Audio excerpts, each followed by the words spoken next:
What's up, everybody? Welcome to another Friday Mastermind. Every Friday, 9 o'clock Pacific. We're here to put on a great mastermind. And I think historically, it's always been a great mastermind for mortgage professionals. But this NAR settlement is bringing mortgage and real estate together more than ever. If you're a buyer's agent, more and more, you're going to be looking at what your mortgage professional is doing and looking at as part of your experience. I mean, top realtors have always done that, but some of my takeaways from spending time with hundreds of realtors this week, I was at the Housing Wire event called The Gathering. There were 700 executives. I don't know, probably 40% were real estate leaders. You know, we had the CEO of Keller Williams on stage. You know, we had an entire day of nothing but the, most elite change agents on stage. But I not only spoke to number one realtor in America, I did a LinkedIn post with him. Make sure you check that out on Tuesday. But I asked him, how important going forward is it that you know exactly what your loan officer does at the point of sale? And they all said it's going to be huge. So this mastermind is going to have more realtors in it going forward. And we're going to be talking about that experience, that unified experience. So Todd, it was good seeing you. I think Sunday night we had dinner, and good seeing you, brother. It is always great to get together because, we get to, spend time catching up on our personal lives, but then we also get to strategize on the things that we can do for this community, right? How can we come on here and how can we add more value to everyone? And it's a lot of fun, right? I mean, we've had some amazing meals together. That was another epic meal, no doubt. But really, it's the conversation that we have about the things that we've got planned for the future. So I'll be excited to share those. I'm excited that Deborah Bird and I will be in Santa Monica next month. You all are getting my harassing emails. We're trying to sell our last handful of spots for exactly what to say in Santa Monica next month. So anyone who's remotely interested, reach out to one of us, as it's going to be a lot of fun. I've got some, really impressive mortgage folks going. We'll probably end up with a realtor or two. And we're really going to spend a lot of time role playing around the conversations that you need to have with your clients and your realtors, really with everything, right? It's acquiring new realtors, it's keeping your relationships going. But we're definitely going to spend some time following up on that webinar that Deborah and I did with Phil, where we really talked about what do you need to be doing as a loan officer to prep your clients for those conversations, and then how can you be working with your real estate agent on that. So it'll take what we're going to talk about with Ryan here today, and I think take it to the next level. Deb, what do you want to add to that? Just that can be the biggest difference in your conversion rate, is knowing exactly what to say and how to say it and when. And a lot of people don't realize how much they could be vomiting at the mouth and not deepening the relationship or making more conversations count instead of just counting the number of calls that they're having or the number of conversations. So I highly encourage you all. This is something that if you are serious about making it through this year and years to come, this would be probably one of the most important exactly what to say certifications that we've ever hosted, just because of this whole NAR thing that's going on, and also what it does for your personal life. So yes, it does help with your professional conversations, but I think one could say almost any issue in business or in life is sometimes the root cause is your conversations or your word choice. So I will put the link in the chat both here and on Facebook. And if you guys, have any questions for us or want to learn more details, just shoot us a DM and we'll be happy to help. And we left the early bird code up, EB24, so save you some money still. All right, guys. All right, so I want to frame this interview. Ryan Kiefer is a producing manager.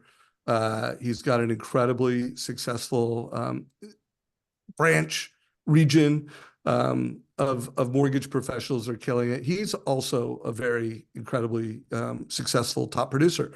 So I always like to position it as player coach. So we got a player coach. Ryan and I did an interview a few weeks ago. Maybe it was even over a month ago, but not months ago, might have been a month ago. And he brought up this niche that he's been focusing on called first-time sellers.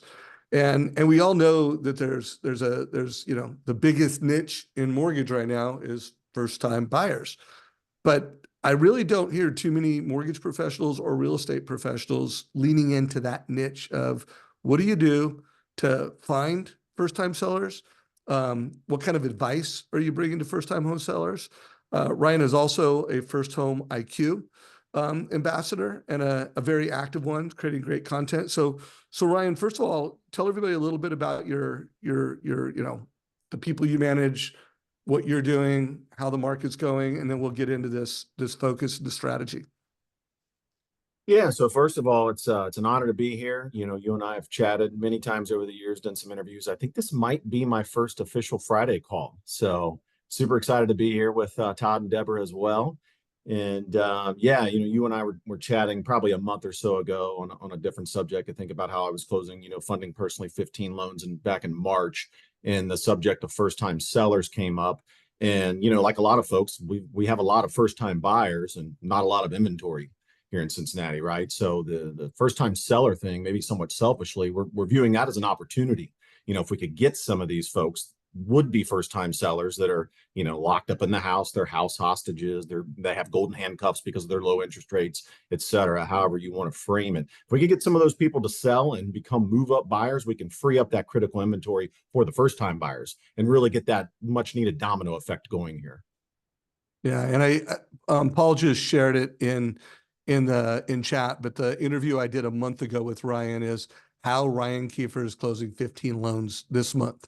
So, by the way, how are you doing now? Are you still keeping that kind of momentum and doing solid volume?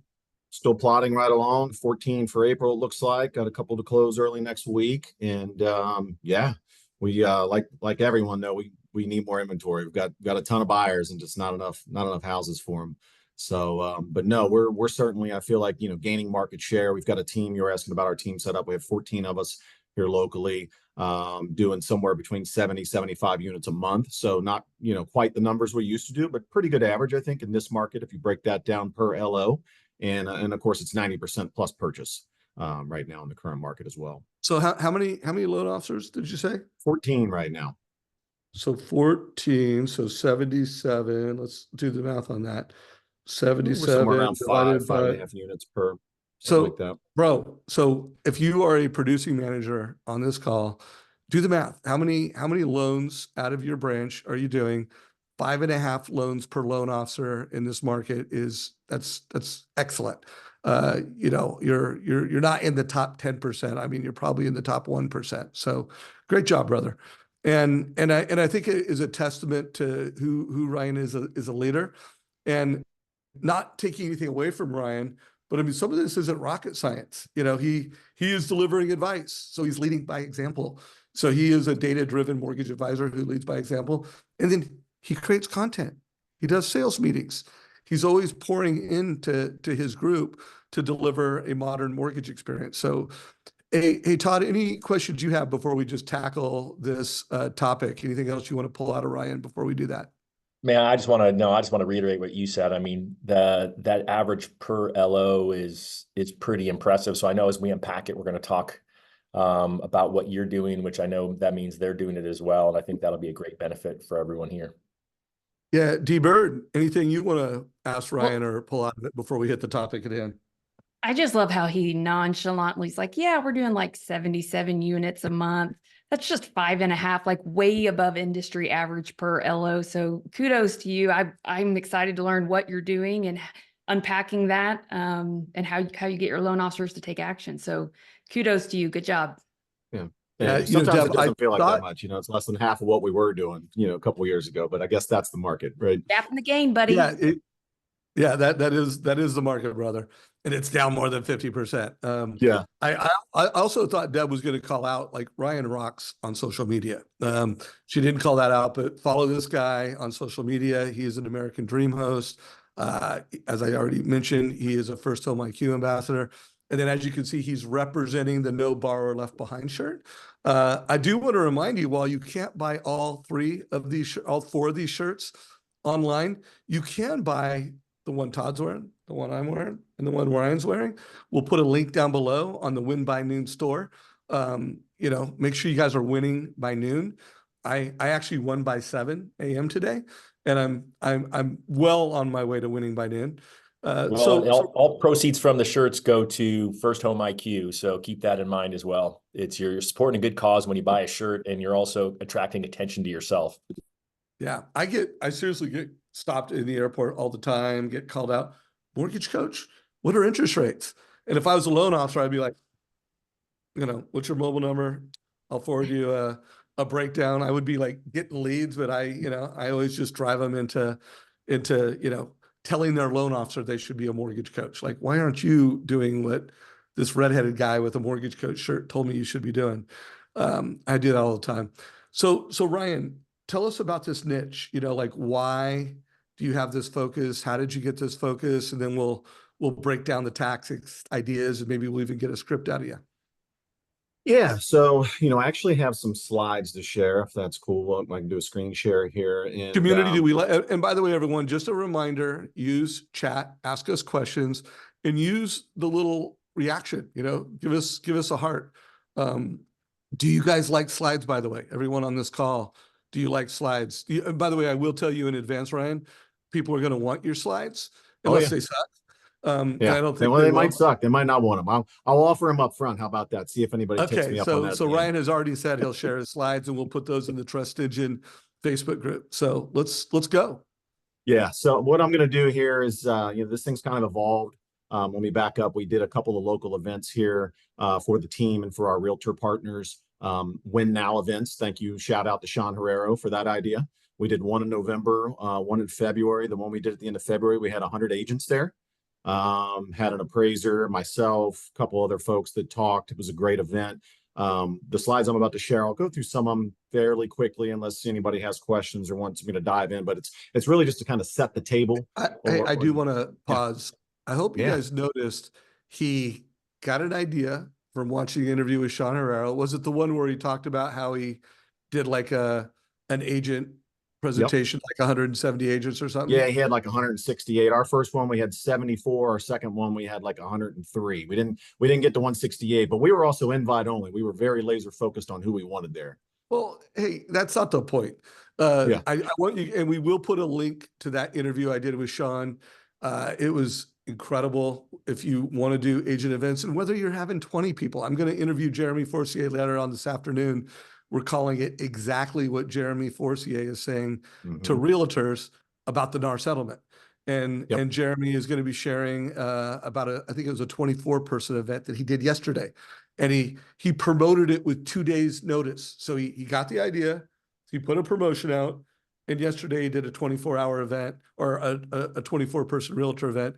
And that'll be at our YouTube channel around 2:30 today. All right. Perfect. I wanted to make sure people connected those dots. Yep. And so the slide deck I have today, I actually did a smaller event this past Tuesday. I did a realtor mastermind at an office. There were 18 agents there. And, I pitched it to the manager that way ahead of time, like, hey, I can come in and do a kind of a mini version of Win Now. And we've updated it with this first-time seller opportunity along with the NAR opportunity. So this is all current. We keep updating this and kind of taking what the defense is giving us, right, with the market out there. So let me see if I can share the screen here. All right. You guys see that? Yep.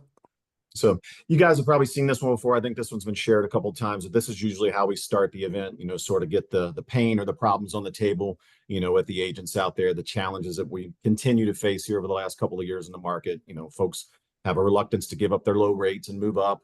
Buyers would be first-time sellers, et cetera, waiting for rates to come down. You have people waiting for rates and home prices to come down, and a hesitancy to pay, over ask price, right? So we sort of flush that out, get everybody nodding in agreement. Yeah, those are definitely the challenges, right? That's not certainly unique to Cincinnati here locally. So then we kind of walk them through, where the forecast is, for home values going forward, and and let them know that, hey, even as recently as a year ago, a lot of the major indices or forecasters out there were saying home prices were going to drop, but oh, by the way, they got it wrong, right?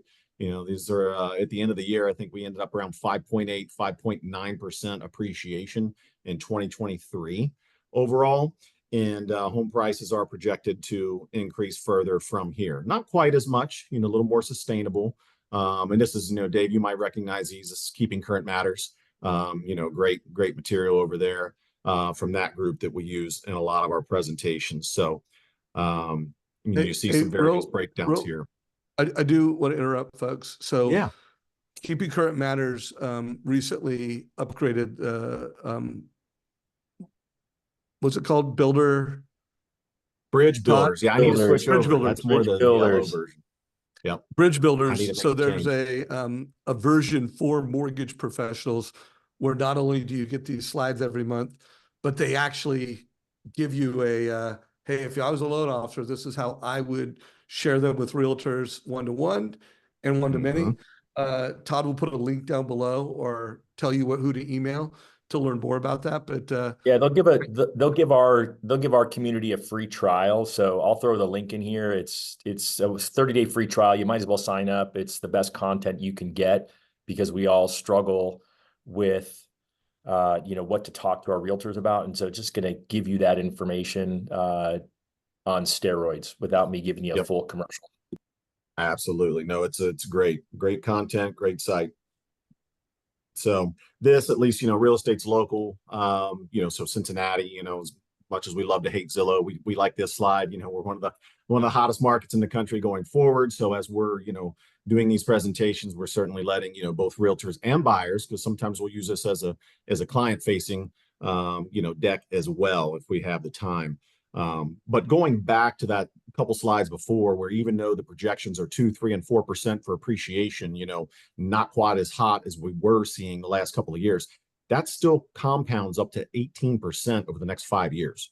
So on a $400,000 house, that's $72,000 in equity, 18% over the next 5 years. Sorry.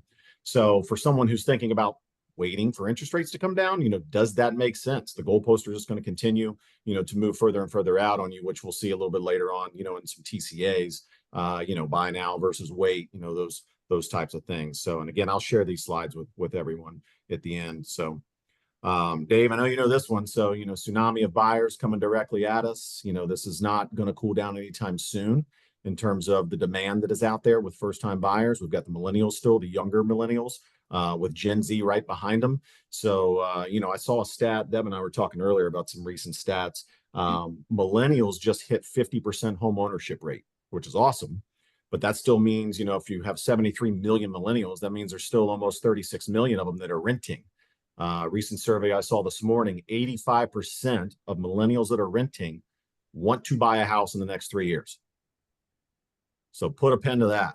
85% of 36 million. What is that? 30 million plus that want to buy sometime in the next 3 years. So point being, yes, it is definitely a tsunami that's going to continue coming at us in terms of buyer demand. And then, of course, how did we get here with the shortage? Builders just simply haven't built enough homes over the last, 14 years or so. And if you look at the aggregate of this number in here and where it is, it depends on the study out there, but I've seen anywhere between 2 million and 6 million homes that we're short in this country right now.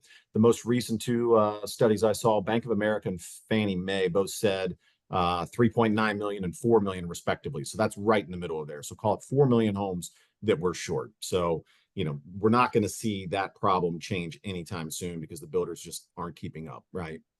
And the other thing, this is something I haven't seen a lot of folks talk about. This is something that I dug in and researched. With builders, if you think about it, they're not building starter homes right now. There's no margin in it for them.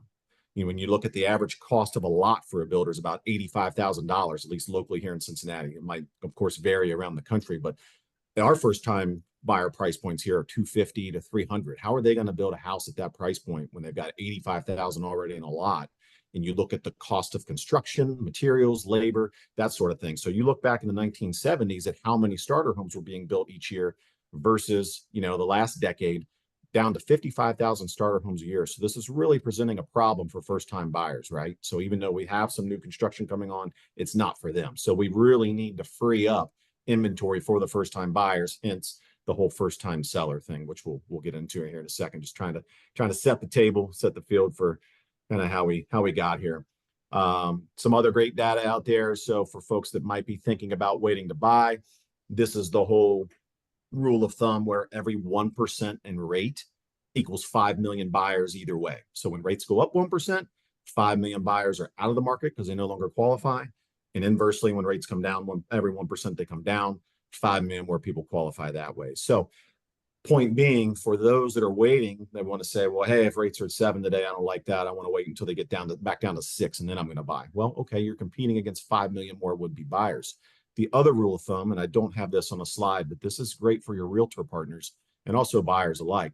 Every 1% move in rate equals about 10% in purchasing power for someone. So for somebody who can afford, a $500,000 house today, if rates go from 7 to 8, well, you're down to 450, or the other way around. If they go from 7 back down to 6, now you can afford 550 versus 500. So point there, long story short, is that, okay, let's pretend rates drop 2%. Now you've got 10 million more buyers in the market that are competing against you.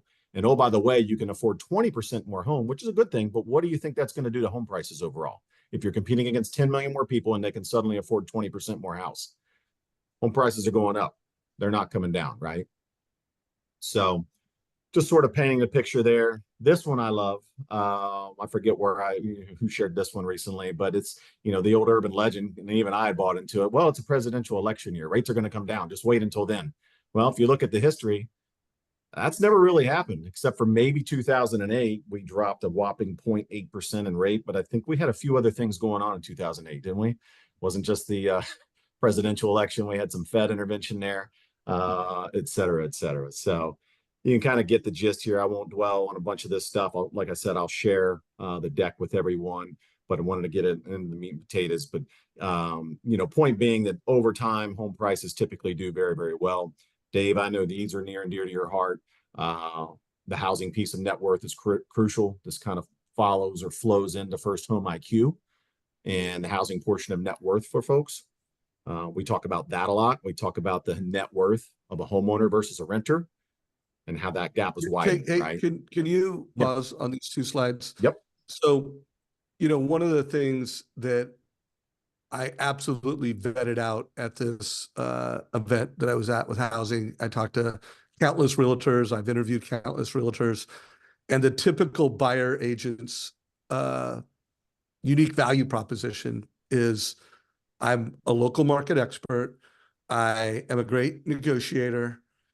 They talk about how honest they are. They talk about their experience. They talk about, I've got all these special vendors that are going to help you. But it's all transaction. And it also sounds a lot alike. And I vetted what I'm going to say next with countless realtors. I actually did a 5-minute conversation with Jason Mitchell, the #1 realtor in the country, where after I had what I'm going to say next, when Jason heard it, he's like, oh my God, you are so right. I'm going to build this into our pitch. What most realtors don't say after they make all those transactional promises is, you know what? What makes me different than most realtors is I'm going to help you accelerate your net worth faster with real estate. And I'm going to help you achieve financial freedom faster with real estate. And if I'm talking to someone with kids, and I'm going to help you come up with a home ownership plan for your kids so that they can buy a home younger and earlier and achieve home ownership. Because here's the data. If people who rent in America, average net worth, and we're looking at it right now, is $10,400. The average net worth for an owner is $396,200. So guys, I will tell you, this slide and versions of this slide are going to start making it into buyer's agents' pitch. And they are going to start talking about this. Because remember, now they need to get, before they even show a home, they need to make a case that you need to work with me. You need to pay me. I need to negotiate how much you're going to pay me. And you need to sign a buyer's agreement to do business with me.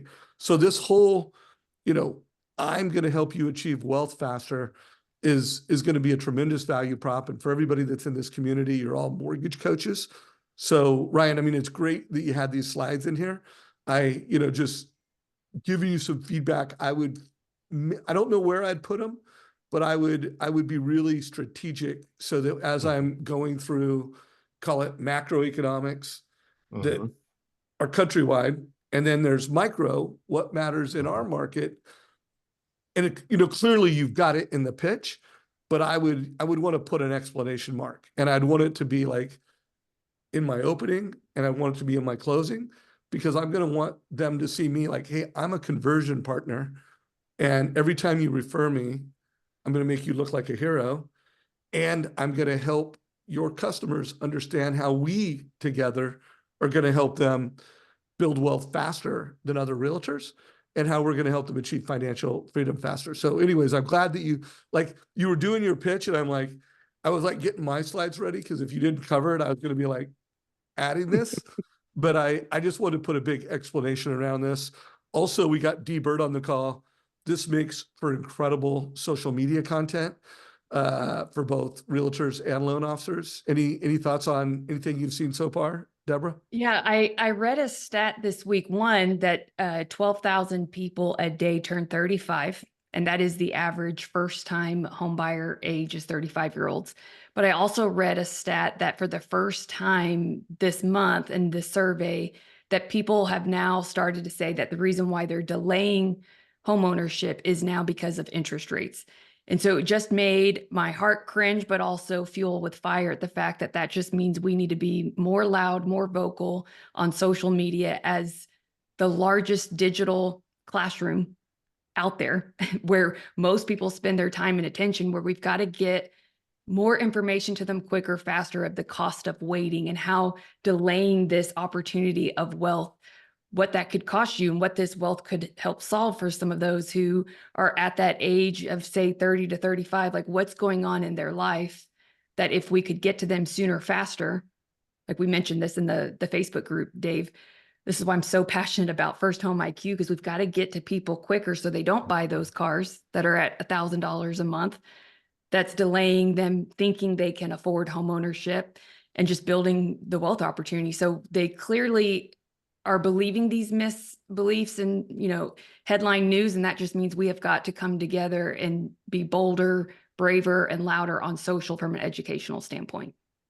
Love all that. And one other suggestion, Ryan, and you're probably doing this somewhere, but this would be a good place to put a First Home IQ logo, or maybe speak to, one, how this matters to all, because this matters to first-time home buyers, but there's also a story to be said here around move-up buyers. And then it's also a great opportunity for you to just kind of speak to how you're helping, high school and college age kids around home ownership and just, purpose and profits. Hey, Todd, we are right at the halfway point. I want to make sure if you want to call out anything or ask Ryan a question, you get a chance. Well, I would love, Ryan, just to sort of talk about, you said, Ryan, that you were laser focused in how you invited people. I think this is where people get scared, right? I mean, the fact that Jeremy decides a day before, hey, I'm going to create a seminar, and he calls and gets 24 people in a room, that scares people. And the fact that you're like, hey, we filled a room with almost 100 people, that scares people too. And so I would love you to walk through the process and kind of what it took to do it. Because obviously your slides you're going to share with everyone. Everyone's already got their presentation now, thanks to you. And then this is the script that you're all going to follow. So I would love, Ryan, if at some point you just stop sharing your screen and you kind of just talk through what you guys had to do to make it happen. And then when you're calling that targeted list, what was the script, and then, how did your people do with it? Yeah. So you don't need to stop right now. Like, let's make sure you unpack the deck. We'll one, have a link to that if you're watching this in YouTube in the show notes down below. And two, we will have this as a document in our Facebook group, TrustEngine Facebook. But I do think, to Todd's point, let's, kind of give us a synopsis of the slides, and then let's answer Todd's question. Yep. Yeah, absolutely. So yeah, we definitely aren't, we're not afraid to, have events here locally for sure. And, I feel like we've got enough, sort of enough slides and enough info. Like I said, we're always kind of curating this info. As Dave knows, I'm a big student and fan of, the TrustEngine channel, and, said Keeping Current Matters, a lot of different publications. So I'm always looking for additional material that we can, keep this all updated and current, to where if we do throw an event that's, I don't want to say last minute, but, we're always ready, willing, and able to go present. And I think it's Jeremy that says, hey, you already know everything you need to know, especially as it relates to presenting to other people. If it's clients or realtors or whatever, we are the experts. So don't be afraid to put yourself out there and get out there and have a conversation with people. You know, the presentation I did this past Tuesday with the 18 agents, I made it more conversational. I was like, hey, stop me anytime. Let's just chat about this. You know, I sat down with them. We were talking. It wasn't just, you know, some big hour long me talking at them or to them and, you know, a big presentation. It was conversational. And, you know, both sides, you know, I learned a lot. They learned a lot, hopefully. And, you know, it went really well. Got a lot of great feedback after, and they all asked for the slides as well. So. And real quick before we wrap up, how many more slides do you have? By the way, just a couple more. We're going to get into the first time seller opportunity here. Yeah, hit a couple more, and then also TCAs. mention where you get into a TCA. Yeah. Okay. So let's go. Definitely get into that. So let's see. Can you still see? Am I still sharing here? Yeah, we still see the homeowner versus renter net worth. Okay.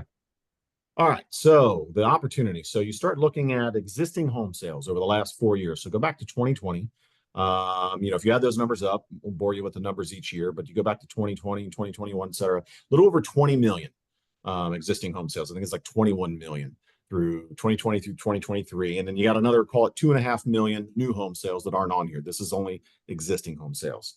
So point being that first-time buyers, that was about 32% of the market over that time. So you put a pen to that. We had over 7 million first-time buyers over the last 4 years, right? So these could now be our first-time sellers.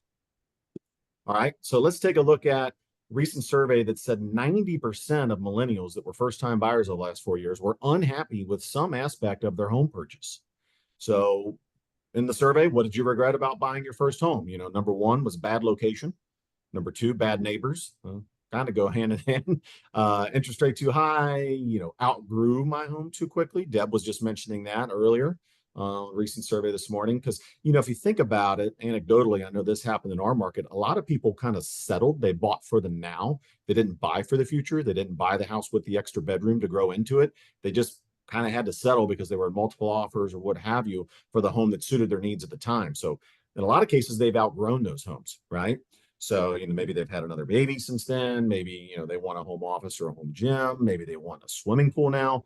All sorts of reasons why we have some pent up demand and people were maybe unhappy with their purchase back then. So you start looking at the opportunity of that. If we had 7 million first-time buyers over the last 4 years, 90% of them are unhappy with some aspect of their purchase. You know, why aren't they selling and buying now? Well, what we mentioned earlier, the whole golden handcuffs thing of, you know, their low interest rate or their house hostage, et cetera. But we've got a huge opportunity with some of these folks to get them into a home that is serving them better.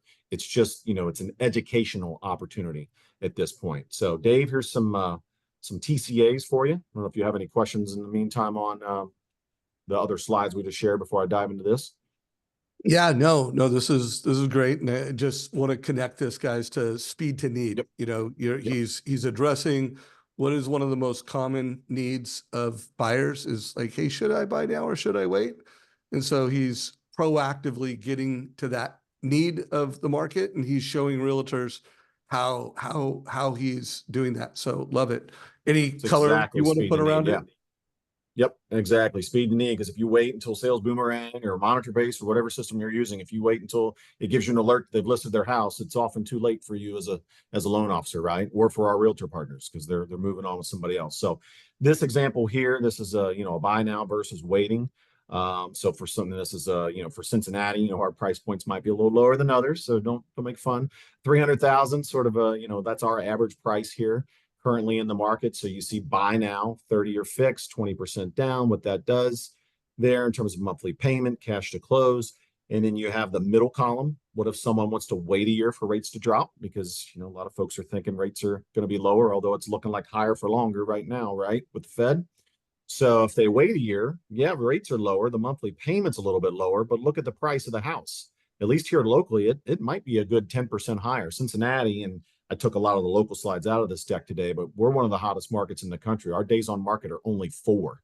That 4 days on market, we're tied with Columbus and Kansas City for the lowest days on market. So anyway, if someone waits to buy, yeah, that's great. The rate's lower, payment's lower, home price goes up 10%.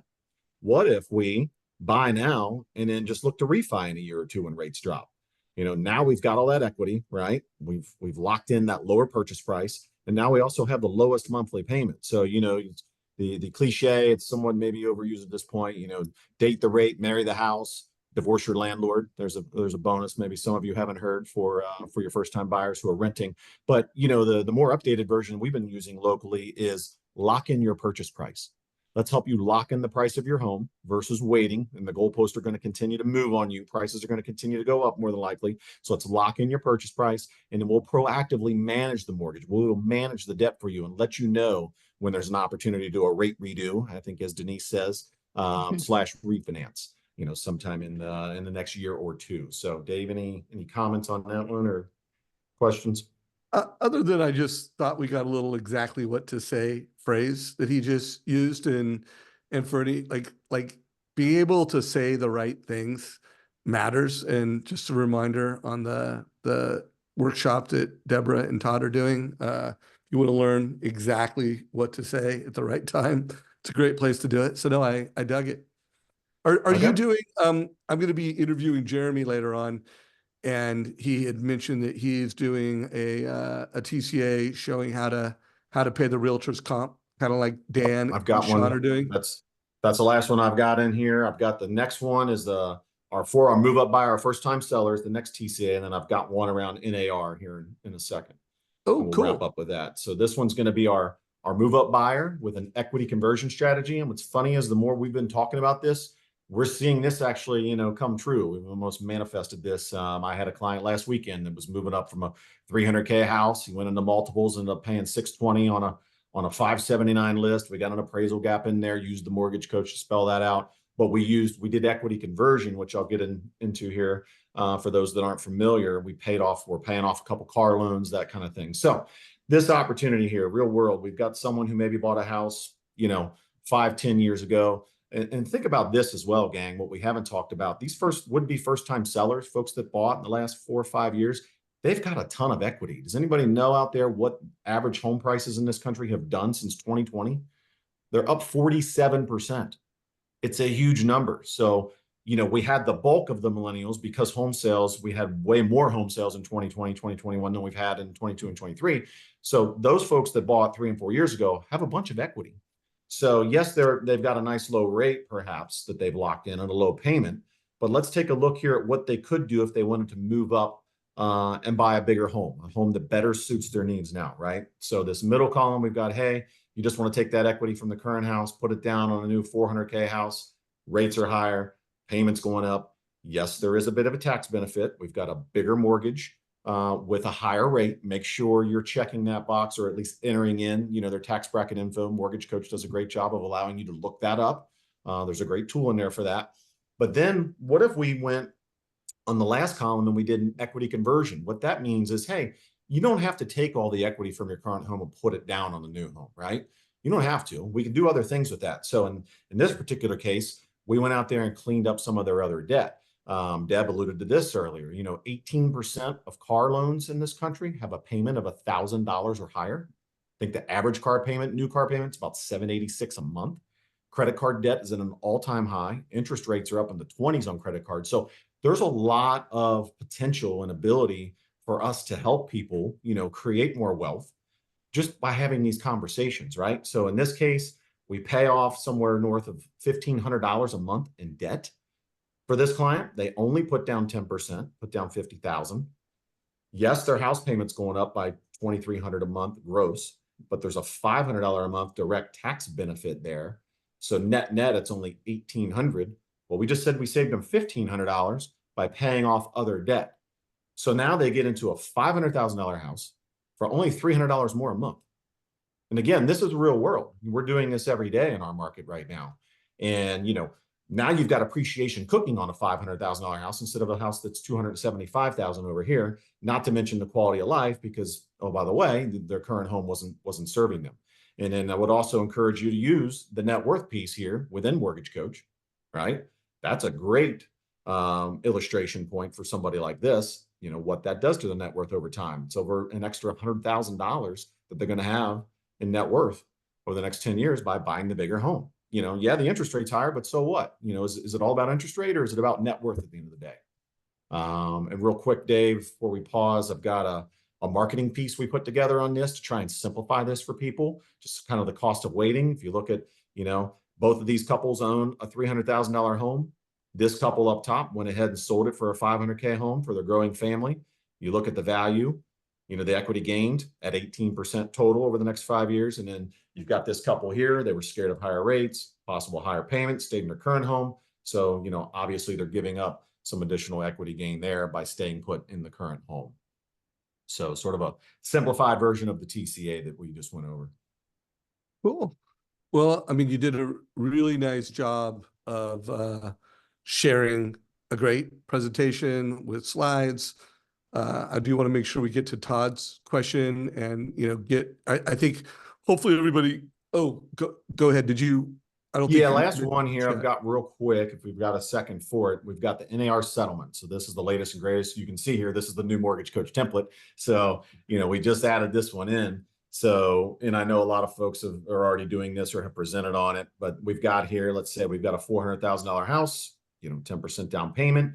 In this case, the listing agent and seller are not going to pay for the buyer's agent's representation, right? So our buyer has to pay that out of pocket. So what we're showing here in this $61,000 cash to close on the bottom of the left column is our client paying $12,000 in realtor commission, right? 3% of the $400,000 purchase price. Middle column, what if we simply raise the purchase price, have the lender credit that back, or seller credit that back rather, 3%. So it's, we're going to raise the loan amount. We're going to raise the payment a little bit. It's still a, 10% down loan, but it's going to lower the cash to close from our client, right? 61,000 down to 50,000 and some change. We're basically financing in, the commission at that point. Third column is what is key, is this would be a combination, or I guess I should say it could be one of two things. This could be an appraisal gap where maybe the house doesn't appraise for the 412. So it appraises at a lower number, or this could be real world in Cincinnati, multiple offers, seller and listing agent are going to say, no way, we're not raising the price to pay back $12,000 in commission. We've got multiple offers, pay your own commission. Okay. Well, either way, all we simply do here is take the loan from a 90% LTV loan to a 92 or 93%, whatever that number is. We raise the loan amount by $12,000. So yes, the monthly payment goes up because it's a higher loan amount. We also go up about $20 worth of PMI. So it is a higher payment, but look at the cash to close. And at the end of the day, it's, what's important is what's important to your client. What's more important to them, the lower cash to close or the lower monthly payment, and let them know, hey, for an extra $100 a month, I can keep $12,000 in your pocket. You could use that to furnish the house, repairs, et cetera, et cetera. So this is something that, we're getting ahead of now, and we're talking to our agents about this and just saying, hey, again, real world, we're having these conversations with clients, the closer we get to July. So couple things. So remember, everybody, at 2:30 today, I'm going to be getting a kind of a similar breakdown from Jeremy, exactly what he's saying to realtors right now. And he's going to include some slides that he's sharing. I would push that you push some of this up front. So just something to consider, Ryan, for your next one, to see how it rolls, to maybe start with the NAR settlement, and maybe even start with and how I'm helping protect your commissions and pay it. Yeah. And then how I'm helping you as a conversion partner, and then go into economy and news. Just, I would experiment with that maybe. Absolutely. Well, great minds. This last slide right here, the 91 things, slide we have as a marketing piece. This is our sort of Trojan horse. I'm texting this to agents and saying, hey, would love to get your thoughts around this. Well, we're looking to start sharing this with clients as we get closer to July. What do you think?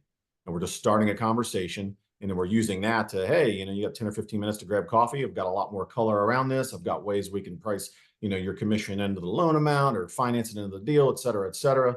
And so this particular slide right here has been the one we're using to get agent meetings right now, one-on-one. Good. Cool, man. Well, let's stop sharing screen. Yep. And let's take it out of slide mode. And we're in the fourth quarter now. So let's fireside chat a little bit, and let's really drill the, what specifically are you doing on the first time seller niche? And let's also make sure we get Todd's question from earlier answered.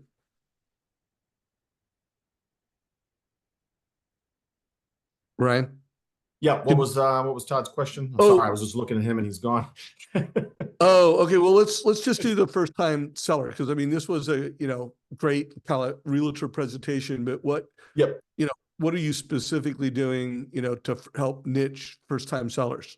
Yeah. So for the first time sellers, really what we're doing is, we're meeting with agent partners, we're explaining to them what the opportunity is with first time sellers in their database, and then we're partnering with them on their databases, whether it's, blasting something out to them, an email piece or a marketing piece about, being a move up seller, cost of waiting strategies, et cetera, or, just helping them make direct calls to their database. And then, from there, it's very, it's an individual or tailored experience, for those would-be first-time sellers.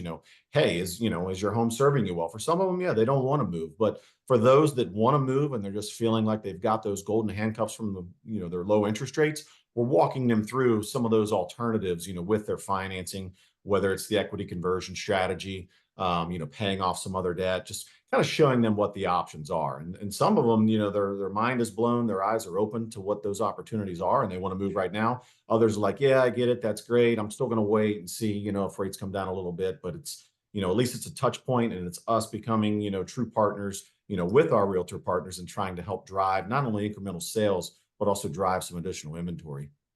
Are you doing any rent and move up? Where if the customer is like, hey, I'm going to stay, where because Mhm. while the realtor would love the listing and the move up, Yep. the realtor wants a transaction. And if people are like, Yep. oh, I'm going to wait and stay, they didn't get the move up. So We are seeing, yeah. are you So are the you doing, accidental hey, this is what it landlord, looks yeah, I've like to heard that rent that's what is out the house and move up? Is that right. a TCA you've done?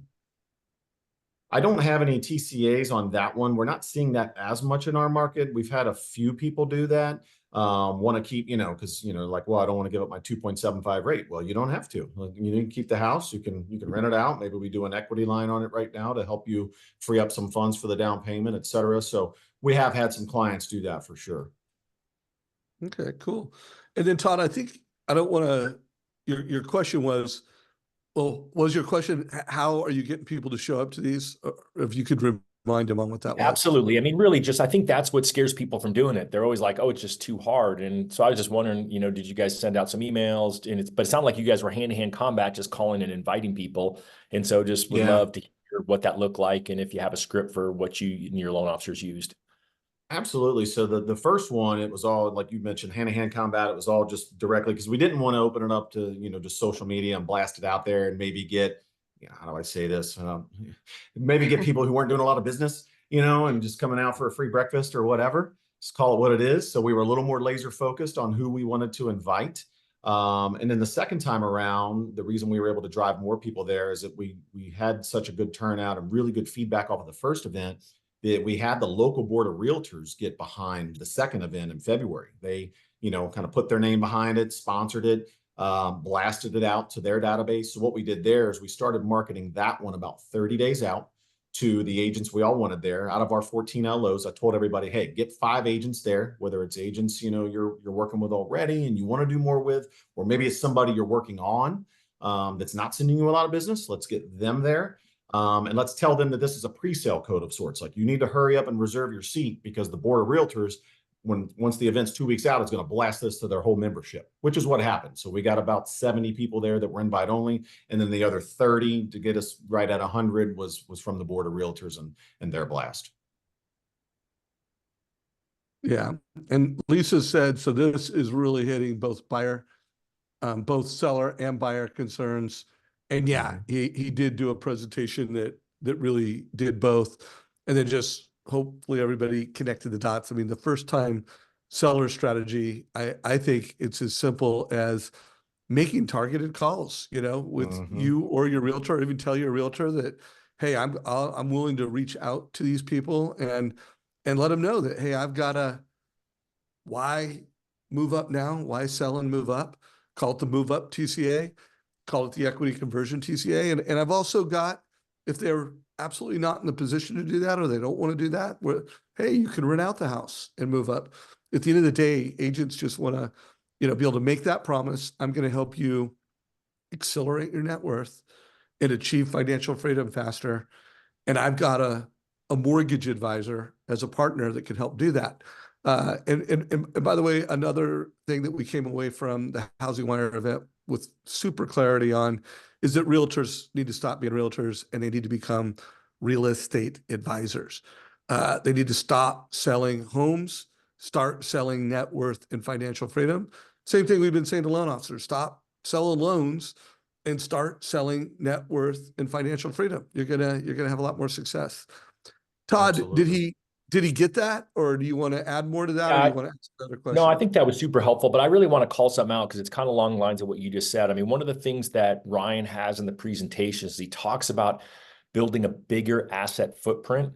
And, you have to keep in mind, right? We all have these biases, right? So when I joined Be Wealthy, the wealth building group that I'm in with Deborah and Josh and Shayla and Keith and a bunch of other cool mortgage folks, one of the things that I got advice on was increasing my asset footprint, right? I own 24 properties. And like a lot of your clients, I literally have half a dozen properties with a 2.5% mortgage. Some of my properties are 15 years on the amortization schedule. So I got a ton of money going to principal every month. And like, I love the mortgages so much. But when I did the math, kind of did basically what Ryan showed us. And I realized, gosh, if I do a 1031 exchange and increase my asset footprint, even though my cash flow is going to get dented, initially, I'll actually have more property with more rent. And when I put that out 15 years, I mean, it was millions of dollars of additional net worth. And so you just have to help your clients with the math, because when I saw the math, I easily overcame the emotion I had tied to my mortgages. And when you start thinking differently about how you advise your clients on wealth, then that's when you're going to change the game for your clients. And the easiest place to start those conversations, Dave just said it, is with your real estate agents. Your real estate agents don't get it. That's why, there's all these real estate agents in these wealth building groups. And they're not just groups talking about small moves. They're groups talking about doing small moves with different things and diversification, which all create big moves when you add it together. And so it's one of the things that I'm most passionate about. It's I love the fact that we're doing that with First Home IQ. And so I just want to applaud you, Ryan, for doing that. And I want to remind the rest of you that your clients, just like you, have emotional ties to things, and you have to use the data, right? We have to be data-driven loan officers. Dave talks about all the time in order to help people connect the dots. Boom. Yeah. The The one thing bird, we I were would the add, last. Oh, go ahead. I was just going Well, to say, the one thing I'd be remiss if I didn't mention real quick that was sort of said, but not in so many words just before, is that, part of this strategy with the first time seller is that there's really never been a better time to be a move up buyer, whether you're a first time seller or a second time seller or whatever. And what I mean by that is, I don't think Cincinnati is unique in this from what I've seen with the national stats, but it really is a tale of two cities or a tale of two markets. And what I mean by that is the lower price points, because there's just not enough inventory for all these first time buyers that want to buy. I mean, those houses sell in a day. They sell with multiple offers still, and they go over list price. If you're a move up buyer, then, or a first time seller or whatever, so you can get top dollar for the house you're going to sell. And then if you're moving up, as you move up in price point, there's less and less competition. Not to say that you're going to get some great deal on that house, but you're probably not going to be in multiples and pay way, way over. And so you get the best of both worlds, right? As a first time seller or a move up buyer, you get to sell your current house for top dollar and get a decent deal on the next house. And to Todd's point, you get to grow and leverage your asset footprint and get the appreciation cooking on that larger priced home. get to grow your ass is what you're saying. There you go. But no, just to echo your point, I mean, what an opportunity for those who may be considering selling their first home and showing them, should you? And I know this won't sound great for your real estate partners, but if we really want to help people build wealth through real estate and they're latching on to this home that's a 2.5 or 3% rate, then don't sell it. And I think too often we're not stacking pipelines because we're not helping clients understand how buying real estate actually funds a lifestyle. Like, it's not just for the current need. It's how this need today and future needs can be leveraged if we just really built out a wealth strategy or real estate portfolio. And I think a lot of that could be driven if we would tell more stories on social and leveraging, these TCAs that you guys create. I want to hear interviews with like the client that you helped 3 years ago who, was very scared to make that first purchase, but they had the courage and they had the confidence. Maybe you helped clarify, the cost of waiting. And let's talk about, look at what that decision, even though the home may not still suit you today, let's just for a second take a peek at what you would have spent in renting had you continued to rent or living with mom and dad. And then at least be proud and honor the fact that look at what you've grown, like in appreciation, and how could you best utilize that appreciation in other ways? And oh, by the way, what if you had 2 properties doing that or 3 properties doing that? So I hear a lot of loan officers tell me that they help families build wealth through real estate. And I've been challenging them on prove it to me. I want to hear success stories. I want to see interviews, because at the end of the day, we have enough information on the web. We've got to be able to emotionally connect and get others to tell the story and make them the hero. We're just the guide. So do it on social. Yeah. And grow your ass. Yeah. Anything, how are you positioning yourself as a first home IQ ambassador out there in the market or within the context of realtor meetings like this?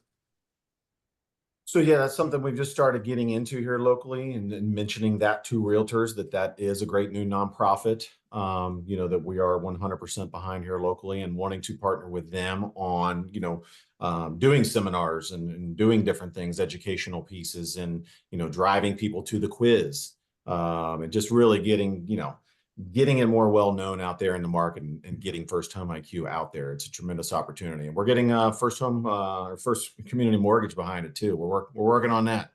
So good. That's awesome. I'm yeah. sure Kristen will be stoked Yeah, I as was well as talking to I am. her the other day about getting us in as a company. So Oh, that's great. Well, thank you. And Todd, give us the 1 minute close, brother.